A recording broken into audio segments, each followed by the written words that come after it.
You are standing at the entrance of a zoo on a Saturday morning, stroller in one hand, overpriced pretzel in the other, and you have just paid $112 for a family of 4 to walk through a gate. You can hear the elephants from the parking lot. You can smell the big cats before you've passed the second enclosure. You think you just paid for a day of watching animals. You think that gate fee multiplied by the thousands of people lined up behind you is what buys the hay and the meat and the medicine keeping this place alive. You think the zoo is, at its core, a simple transaction. People want to see animals, animals need to be fed, so people pay for the animals to exist. And that logic feels so obvious, so clean, that almost nobody ever stops to question it. Here's the turn. The animals cost this institution more money every single year than most people will earn in a lifetime, and by almost every financial measure, they are the worst business decision on the books. Because a zoo isn't one business. It's at least 5 wearing the same conservation logo. There's the non-profit municipal zoo, the kind most people picture, accredited by the Association of Zoos and Aquariums, partially funded by the city, carrying a tax-exempt status, and technically run like a hospital rather than a retail store, surviving on donations and government grants as much as gate receipts. There's the for-profit private zoo, owned by a corporation or individual, answering to shareholders rather than a board of trustees, and operating with a very different calculus around what an animal is. There's the safari park, a drive-through model where the scale of the land itself becomes the attraction and the per-acre cost of maintenance drops dramatically. There's the roadside attraction, the unaccredited, often legally gray operation that exists in a regulatory category far beneath anything the AZA would recognize, surviving on curiosity and almost no overhead. And there's the corporate zoo, backed by entertainment conglomerates, where SeaWorld and its cousins demonstrate exactly what happens when an animal attraction gets fully absorbed into the theme park industrial complex. 5 models, 1 surface image, a place where families go to see wild animals. So what are you actually buying when you pay that $112? Not a giraffe sighting. You're paying for a full-time staff of veterinarians specializing in exotic species, a practice so narrow there are fewer than 400 board-certified zoo veterinarians in the entire United States. You're paying for specialized diets engineered to replicate what each animal would eat in the wild, because a single giant panda consumes up to 40 pounds of bamboo every single day, and bamboo isn't delivered by the stock. You're paying for climate-controlled environments that keep Arctic species cold in a Texas July and tropical species warm in a Minnesota January, electricity bills that run close to what a small manufacturing plant consumes. You're paying for enrichment programs, puzzle feeders, novel objects, behavioral challenges designed by animal psychologists, because a bored large predator develops neurological disorders that cost more to treat than most people's entire annual healthcare plan. And underneath it all, you're paying for federal compliance with the Animal Welfare Act, USDA inspection fees, import and export permits for any animal transferred between accredited institutions, and the insurance premiums on 200 species that could, at any moment, injure a visitor. But none of this is where the money actually comes from. That part is where this whole machine gets strange. Let's talk about what it costs to build one of these from nothing.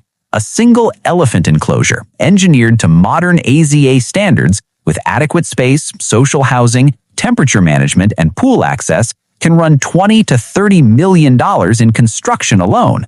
A lion habitat built to satisfy both animal welfare requirements and the drama visitors expect, a viewing window, a moat, sight lines from multiple angles, can cost $8 to $15 million. The animals themselves are almost never purchased on an open market.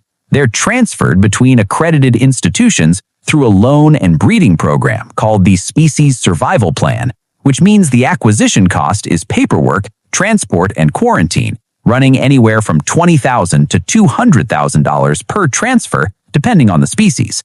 A mid-sized AZA zoo carrying around 300 species and roughly 2,000 individual animals can spend $40 to $50 million a year just keeping everything alive and legally compliant.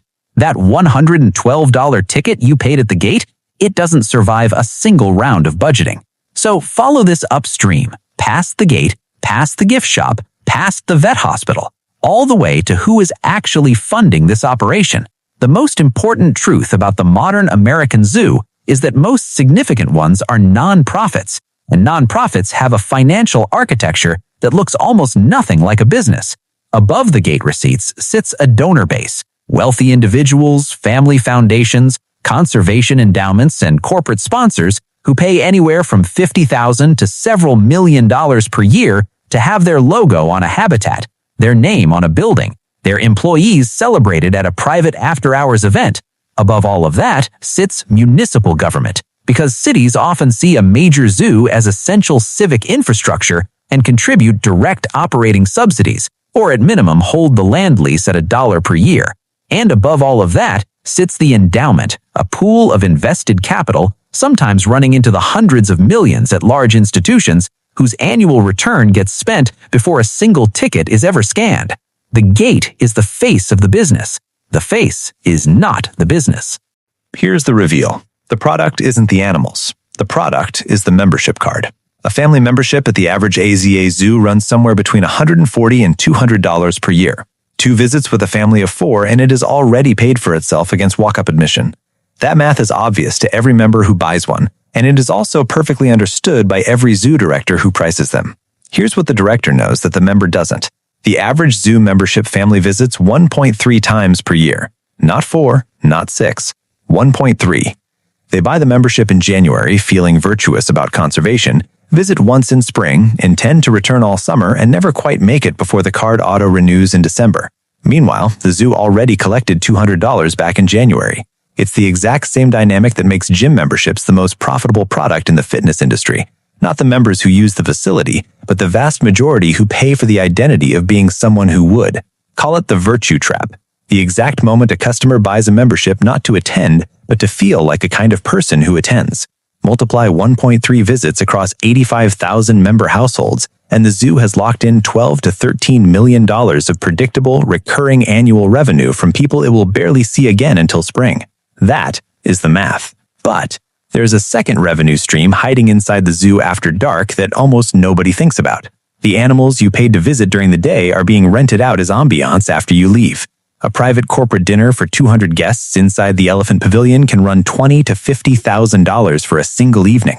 A wedding reception where the cocktail hour happens in front of the jaguar habitat, with waitstaff, string lights, and a giraffe visible through the glass, commands a venue premium that a hotel ballroom simply cannot compete with, because a hotel ballroom has never made anyone feel like they're inside a David Attenborough documentary. A Halloween night walk, a holiday lights installation, a member wine and cheese event, every single one of those after-hours activations monetizes the exact same enclosures and pathways built for daytime admission at near zero marginal cost, because the animals are already there and the electricity is already running. The giraffe doesn't get a cut. The zoo collects the venue fee, the catering commission, and the bar tab. That enclosure, which costs $20 million to build, earns its nightly rental rate every single time a corporation wants to impress clients with something money usually can't buy. What keeps a zoo director awake at 3 in the morning is not a low turnstile count, it's a phone call. An animal dies publicly or injures a visitor, and the institution can face a media cycle that makes a bad financial quarter look manageable by comparison. Insurance premiums in the zoo industry have climbed every year for a decade, because the actuarial risk of housing predators, venomous species, and multi-ton animals in proximity to millions of annual visitors is genuinely without parallel in the retail or hospitality industries. Climate sensitivity is becoming a structural cost. Arctic and alpine species require increasingly expensive mechanical cooling as ambient temperatures rise, and the operating cost of keeping a polar bear comfortable in a warming world is not a line item that shrinks on its own. And then there is the staff retention problem. Zoo veterinarians, curators, and senior keepers are among the most specialized workers in the American economy, and they are famously underpaid relative to their credentials, which creates a talent crisis that most institutions quietly manage through prestige and mission rather than compensation. You cannot replace a senior large animal veterinarian the way you replace a retail cashier, and you feel that the week they leave. The one variable that changes everything for a zoo isn't animal diversity, or visitor experience, or even its location on a tourist map. It's the tax exemption tied to the land. A major urban zoo sitting on 150 acres of city center real estate carrying a non-profit designation and therefore paying zero property tax, is sitting on an asset so extraordinary that if it were ever forced onto the open market, it would redefine the neighborhood around it entirely. In San Francisco, in Washington, D.C., in Chicago, in Philadelphia, the land alone beneath some of the country's most beloved zoos represents 9- and 10-figure valuations. The property tax exemption on that land, renewed automatically every year because of conservation mission status, is a government subsidy so large it rarely appears in any public accounting of how zoos survive. It doesn't show up in the donor ledger or the gate receipt. It just quietly exists year after year as the most valuable line item nobody ever reads. Picture a mid-sized zoo in a major American city. 1.5 million visitors per year at an average ticket of $25 produces $37.5 million in gate revenue. Sounds substantial. Annual operating cost across animals, staff, utilities, veterinary care, compliance, and capital maintenance, $48 million.